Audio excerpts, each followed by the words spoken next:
ऐतिहासिक मूर्ति का आप सभी के कर कमलों से जो अनावरण हुआ है, आपको इसकी बहुत बहुत बधाई। मनसा सिंह, मेरी छोटी बहन सुमित्रा जी, चेयरमैन अपने नगर पालिका, अजय आर्य जी, सुरेश जितो सफाई, राज कुमार कोगड़िया जी, वीडियो साहब तारा सिंह जी, खातिम हुसैन साहब बार एसोसिएशन के अध्यक्ष, अभी जो उन्होंने बड़ा शुभ ऐलान किया है कि बार एसोसिएशन चिड़ावा में बाबा साहब की मूर्ति लगाएंगे। बहुत अच्छा ऐलान किया है, उनके नाम पे तालियां बधाई के पात्र हैं। सतपाल जहांगीर जी, रामाकांत पार्षद जी, दयाराम जी, सरपंच साहब शीशराम जी, ओम प्रकाश जी, एडवोकेट साहब ईश्वर सिंह जी, खानदार जी, अजीत जी, सत्यवेद जी, और मेरे समक्ष बैठे हुए, मेरे समक्ष विराजमान महिलाओं, बच्चों, साथियों, मुझे बेहद अच्छा लग रहा है कि इस गांव में छोटी छोटी बचत करके इतने जोश से इस महामानव की मूर्ति, क्योंकि झुंझुनू में जिला हेडक्वार्टर पे, तहसील हेडक्वार्टर पे तो जरूर है, लेकिन जब गांव में ये विचार अनावरण का फैलेगा तो ये विचारधारा आएगी, लोगों में कॉन्फिडेंस आएगा। एक अच्छी शुरुआत है, आप बिल्कुल बधाई के पात्र हैं। जहां तक हमारा प्रश्न है, हम लगभग, मेरी नौकरी 30 साल की राजस्थान की है, इसमें 15 साल की नौकरी सचिवालय की है।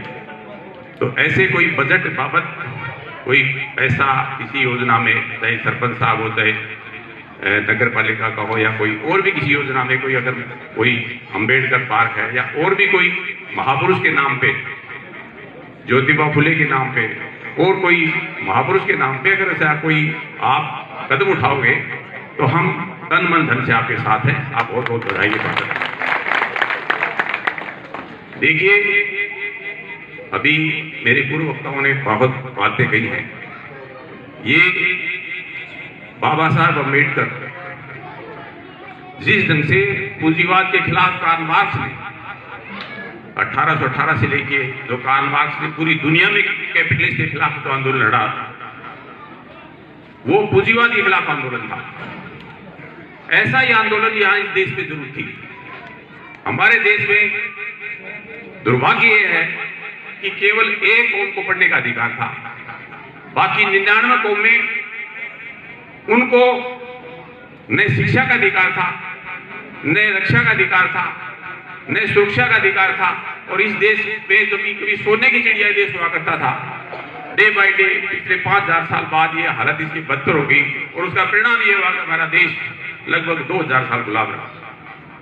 गुलामी की वजह से लोगों ने हम पे आक्रमण किया, हमें लूटा, हम निरीह हो गए, पूरी दुनिया में बिछड़ गए। उसकी एकमात्र वजह जातिवाद है। इस जाति व्यवस्था के खिलाफ संत कबीर से लेकर काशीराम जी तक बड़े बड़े महापुरुष इस देश में हुए हैं। बड़ा आंदोलन चला है, जातिवादों के खिलाफ आंदोलन चला है।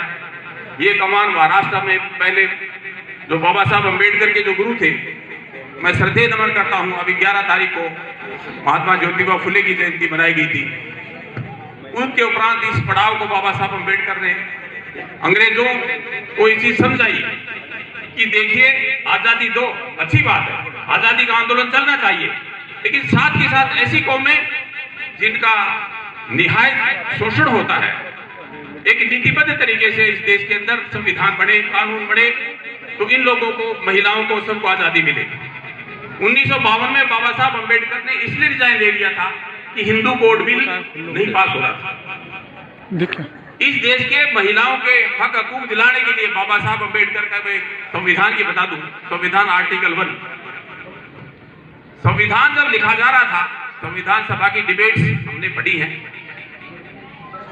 एक आर्टिकल की बात बता रहा हूं आपको। इस देश से चिड़ावा ये तहसील है, झुंझुनू जिला है, देश का नाम क्या हो, ऐसे पूरा देश जब 562 रियासतें अंग्रेज छोड़ गए थे, तब इसके नामकरण में द्वंद्व फैला हुआ था कि राम के नाम पे हो, भगवान के नाम पे हो, किसके नाम पे हो, इस देश का नामकरण क्या हो।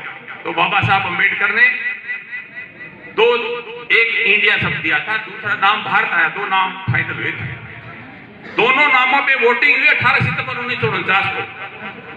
1949 को जो फाइनल निर्णय हुआ, 38 वोट भारत को मिले, 52 इंडिया को मिले। इंडिया जीता, भारत आया। ये क्या है इंडिया, क्या है Bharat? India Indus valley civilisation, Sindhu घाटी सभ्यता से लिया गया नाम, जो यहाँ के मूलनिवासियों का। आर्यों ने आके इंडस वैली सिविलाइजेशन, सिंधु घाटी सभ्यता की संस्कृति अलग है, और दूसरी संस्कृति विष्णुपंथी राम जो राम राज्य की बात हो रही है, ये इनमें द्वंद्व था, और एक संस्कृति दूसरी संस्कृति को पराजित करने के लिए ये सारा नाटक इन्होंने रचा। आर्यों ने जिस से कहर ढाए, जिस ढंग से इन्होंने आंदोलन चलाए, जिस ढंग से इस और सब 85% जातियों को जिस ढंग से शोषण किया, उसके परिणाम इस देश की विकास नहीं हो पाया। उस विकास को लाने के लिए बाबा साहब अम्बेडकर ने केवल दलितों का विकास नहीं किया, इस देश की 50% आबादी औरतों की है।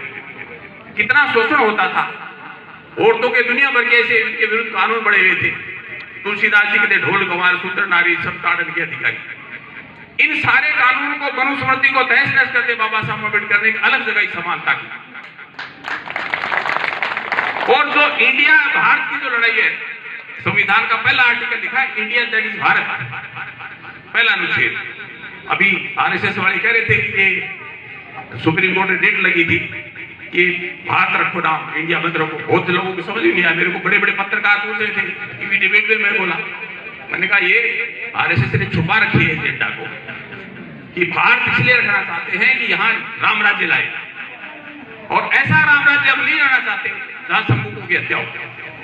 समानता है, शालीनता के साथ आए। हमें किसी जाति धर्म से विरोध नहीं है, हमारे ब्राह्मण प्रिय, राजपूत प्रिय, सभी प्रिय, लेकिन असमानता के नाम पे इस देश के विकास से पहले समानता है। इसलिए कि बाबा साहब अम्बेडकर ने लड़ाई 36 वर्षों तक लड़ी, उसी परिणाम में उन्होंने संविधान लिखा, और संविधान में एक एक चीज, एक एक वर्ड औरतों के लिए, बच्चों के लिए, इस देश के विकास के लिए बूढ़ उस आदमी ने अपना पूरा जीवन लगा दिया संविधान को लिखने में। आज आरएसएस उस संविधान को बदलना चाहती है, आरएसएस उसके दिए हुए नाम को बदलना चाहती है। ये केवल बाबा अम्बेडकर का नुकसान नहीं होगा, केवल अनुसूचित जाति का नुकसान नहीं होगा, एससी एसटी मुसलमान का नुकसान नहीं होगा, सबका नुकसान होगा।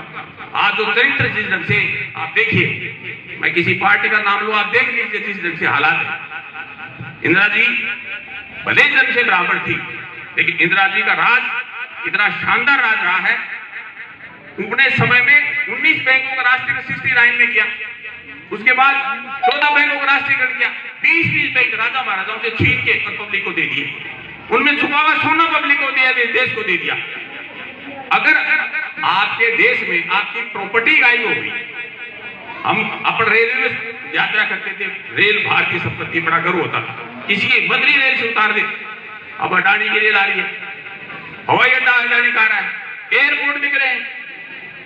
आप ये बताइए, आप हम भी बैंक गवर्नमेंट सर्वेंट है, सर्विस में मकान लिया, लोन लिया, मकान बनाया, और मैं मेरे मकान को तो बेच दूं और फिर उसी इनकम से मेरे बच्चों को पालूं, ये कहां का विकास है भाई? वो लड़ाई बेचारा किसान लड़ रहा है। मैं एससी एसटी को बोलता हूं, हमारे कर्मचारियों सबको बोलता हूं, इस मुद्दे पे किसानों का साथ दो, और हम किसानों का साथ दे रहे। पूरे देश के अंदर एससी एसटी के संगठन किसानों के साथ है, क्योंकि किसान खुद की लड़ाई नहीं लड़ रहा।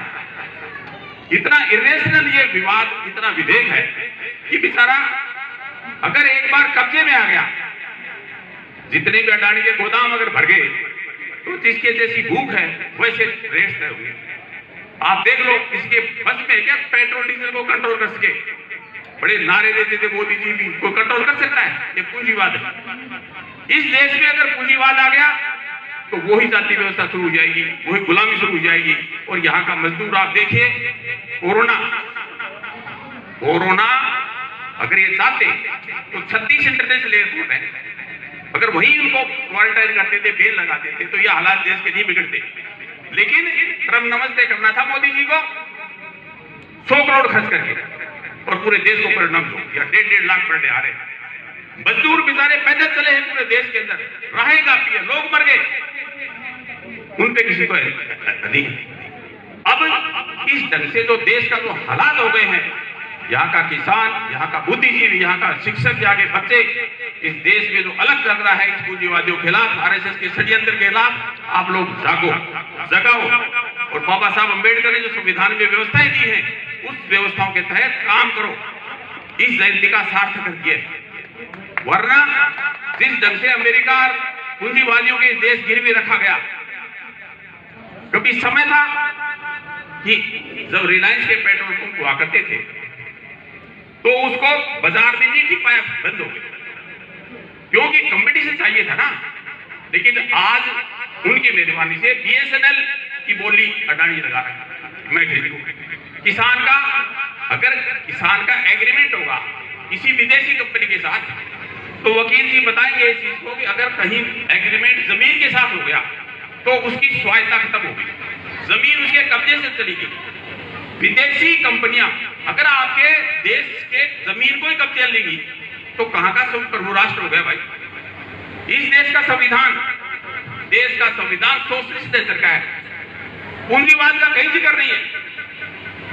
लेकिन पूंजीवादी एजेंडे से इस देश के पूंजीवादी तरीके से इस देश का बैंक, प्राइवेट बैंक, आपके फाइनेंशियल इंस्टीट्यूट, वैसे आपकी आरबीआई, वैसे आपका एसबीआई, वैसे आपका गवर्नर, वैसे आपकी फाइनेंस सेक्रेटरी, वैसे आपका चुनाव आयोग, उसी तर्ज पे आपका यूपीएससी और सुप्रीम कोर्ट के भगवानी मालिक। हमने बार बार, मैंने हजारों बार टीवी डिबेट में कहा है कि आप योग्यता की बात करते हो, ये एससी एसटी के लोग या ओबीसी के लोग, इनको आरक्षण दे रखा है, पढ़े लिखे नहीं है, कंपटीशन डरते हैं। मैंने खूब कहा है कि 312 आर्टिकल संविधान में लिखा हुआ है, यूपीएससी को दे रखा है कि IAS IPS Indian judicial service में खुला कंपटीशन कराओ, परीक्षा लाओ, जो आएगा पास होगा पास हो जाएगा, फेल होगा फेल हो जाएगा।